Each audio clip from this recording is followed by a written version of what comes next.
Welcome to Lily's Viking Adventure. Today, we're diving into the story of a remarkable Viking woman, Aud the Deep-Minded, known as Un in some sources. She was a pioneer, a matriarch, and a leader who shaped the early history of Iceland. Her life reads like an epic saga, and we'll explore her incredible journey, her role in Viking society, and the enduring legacy she left behind. Stick around to the end of the video for links to our Etsy shops and other channels in the description. Let's embark on this adventure.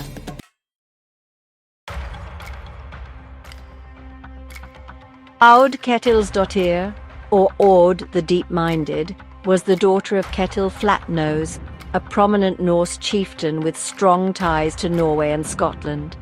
Her family was part of the Viking expansion into the British Isles, a period marked by exploration and conflict.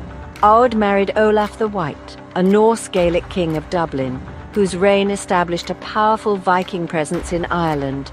Together they had a son, Thorstein the Red. After Olaf's death in battle, Aud joined Thorstein as he sought to expand his influence in Scotland. Thorstein became a formidable leader, forging alliances and claiming territories. However, his success was short-lived. Thorstein was betrayed and killed in battle, leaving Aud widowed for a second time and without her son. Faced with this adversity, Aud demonstrated extraordinary resourcefulness and determination. She secretly commissioned a ship to be built in a forest, an act that required stealth and leadership. Once the ship was ready, she gathered her surviving family members, loyal followers and freed slaves, setting sail for Iceland, a newly discovered land offering opportunities for settlement and a fresh start. Aud's journey to Iceland was perilous, but her leadership ensured their safe arrival. Upon reaching the island, she claimed a vast stretch of land in the Dalasisla region. According to the Landnámabók, or the Book of Settlements, Aud distributed plots of land to her followers, creating a strong, loyal community. This act of generosity and strategic planning reflected her deep foresight and cemented her reputation as a matriarch and leader. In Iceland, Aud's influence extended beyond land distribution. She established her household as a center of social and economic activity. Aud's title, the Deep-Minded, signifies her wisdom, reflective nature, and ability to navigate the complexities of Viking society. It's a glimpse into the life of a woman during the Viking Age. Let's explore her story.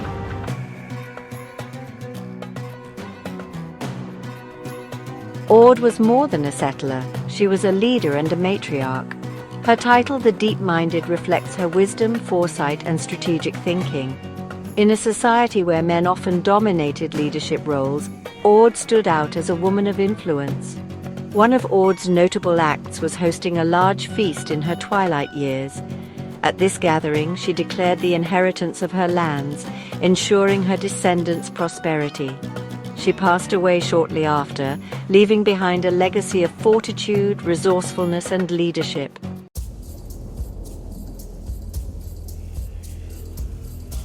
The Landnámabók, or the Book of Settlements, is one of Iceland's most significant medieval manuscripts, chronicling the colonization of the island during the Viking Age.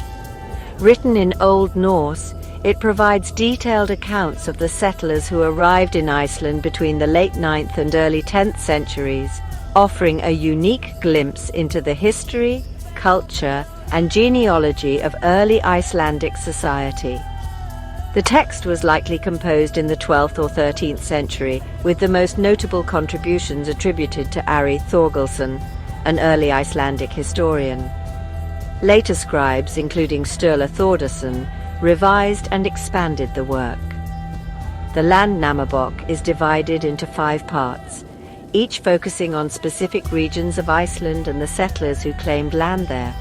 It identifies approximately 400 individuals and more than 300 settlements, providing rich genealogical detail and tracing the ancestry and descendants of key figures. This focus on genealogy was essential for establishing land claims and social status in early Icelandic society. The Landnámabók also describes the challenges of settling Iceland's uninhabited and often harsh terrain. It recounts how settlers claimed, divided, and cultivated the land while navigating its geography. Many settlers were connected to the Norwegian aristocracy or royal lineage, emphasizing Iceland's ties to the wider Norse world. Additionally, the text reflects the influence of Celtic peoples in Scotland and Ireland, with some settlers described as having origins or connections in those regions. These details highlight the diversity within Iceland's early population and the broader cultural exchanges of the Viking Age. In addition to being a historical record, the Landnámabók preserves numerous Icelandic place names, many of which are still in use today, providing a living connection to the Viking Age. However, the text is not purely factual. It blends historical accounts with elements of folklore, myth, and legend, creating a narrative that is both a record of events and a reflection of Icelandic cultural memory. The Landnámabók is invaluable for understanding Viking history, serving as one of the most comprehensive accounts of Norse expansion and settlement. It reveals how early Icelandic society functioned, emphasizing the importance of kinship, law, and land ownership in a decentralized society. For modern Icelanders, it has played a crucial role in shaping cultural identity, celebrating the resilience and resourcefulness of the island's first inhabitants.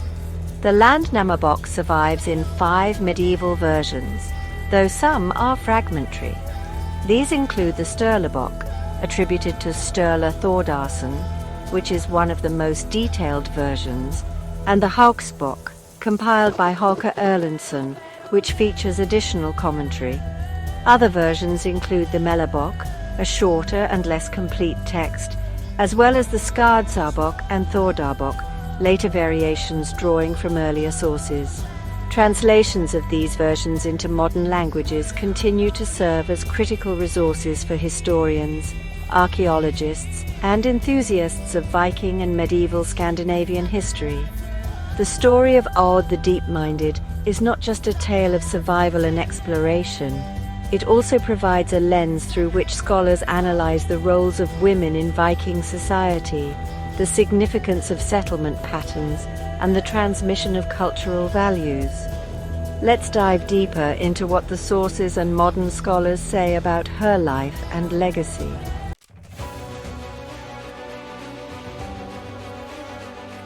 In the Landnámabók, the Book of Settlements, Odd is described as a woman of exceptional wisdom, resourcefulness, and influence. This text portrays her as a key figure in the colonization of Iceland, a society that revered leaders who could organize and protect their communities. One passage from the Landnámabók emphasizes her leadership. Audketilsdottir took possession of all the land between the rivers Hvamsfjordur and Skrumulabsa. She divided the land among her followers, establishing them as settlers. This act demonstrates her strategic foresight in not only claiming land, but also ensuring her community's stability and loyalty. Jenny Jochens, in her work Women in Old Norse Society, writes, Odd's role challenges modern perceptions of Viking women as subordinate to men. Jenny Jochens, 1932-2006, was a distinguished scholar of medieval Scandinavian studies, particularly known for her work on gender and the roles of women in Old Norse society. Born in Germany and later moving to the United States, she pursued her academic career with a focus on the intersection of history, literature, and gender studies. Jochens earned her PhD in medieval history and literature from Columbia University and went on to teach at Towson University in Maryland, where she was a highly respected professor. Her research combined historical sources, sagas, and legal texts to illuminate the lives of women in Viking Age Scandinavia, a field that had been underexplored in medieval studies. She was particularly interested in how societal norms and laws reflected gender roles and how women could exercise agency within the patriarchal structures of Norse society. Jochens authored 2 influential books, Women in Old Norse Society, 1995, and Old Norse Images of Women, 1996, which remain foundational texts in the study of gender in medieval Scandinavia. She received numerous accolades for her work, which bridged literary analysis with historical inquiry, making her an essential figure in the field of Viking studies.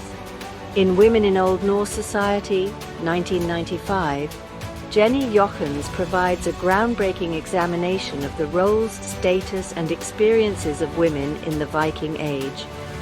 Drawing on sagas, Eddic poetry, and legal codes, Jochens reconstructs the daily lives of women, exploring how they navigated a predominantly male-dominated society. The book delves into various aspects of women's lives, including marriage, motherhood, widowhood, property rights, and religious practices. Jochens highlights the opportunities women had for agency, such as in managing households, inheriting property, and influencing familial alliances, while also addressing the restrictions imposed by Norse legal and social frameworks. Jochens also investigates the portrayal of women in Old Norse literature, contrasting their idealized roles as wives and mothers with depictions of powerful figures who defy societal norms, such as Valkyries and witches. Her analysis demonstrates the complexities of gender roles in Norse culture, where women could be both subjugated and celebrated. Women in Old Norse society is particularly notable for its interdisciplinary approach, combining textual analysis with insights from anthropology and sociology. It is a vital resource for understanding the nuances of Norse culture and the ways in which women contributed to and shaped Viking society. In Ord, we see a matriarch whose actions shaped the future of an entire region. She is an anomaly, and yet proof of the adaptability of Norse culture. Ord's story calls to mind the themes of fortitude and adaptation, 2 qualities central to the Viking Age ethos. After losing her son Thorstein, Ord could have remained in Scotland or returned to Norway. Instead, she chose to lead her family and followers to Iceland, a bold and perilous decision. Archaeologist Judith Jesch in Women in the Viking Age remarks, Ord's journey to Iceland exemplifies the adaptability of Viking settlers. Her actions reflect the pragmatic spirit of Norse expansion, blending survival, leadership, and strategic resource management. Furthermore, her decision to build a ship in secret underscores her cunning and resourcefulness, traits highly valued in Norse society. The Laxdæla Saga mentions, Aud had a ship built secretly in a forest. She then departed with her household and many freed slaves, showing her magnanimity and leadership.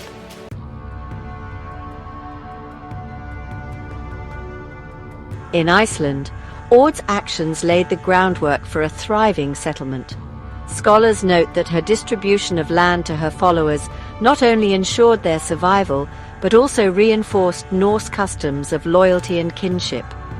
Carol J. Clover, in her analysis of gender in Old Norse texts, points out that Ord's story embodies a balance of masculine and feminine traits.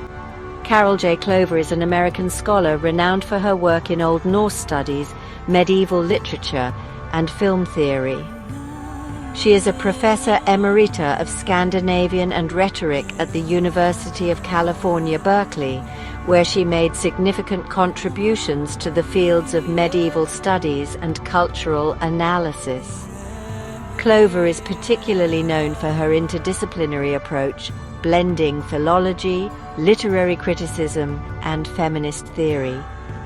Her scholarship on Old Norse sagas has provided valuable insights into the narrative structures and cultural contexts of these texts, with a particular focus on the representation of gender, power, and the role of women in Norse society.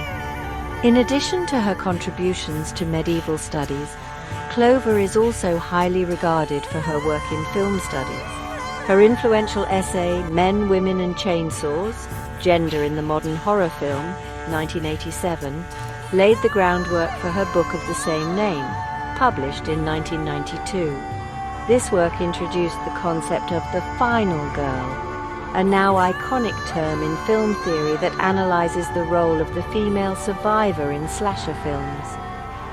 Clover's dual expertise in medieval literature and modern media has earned her widespread recognition as a trailblazer in both fields.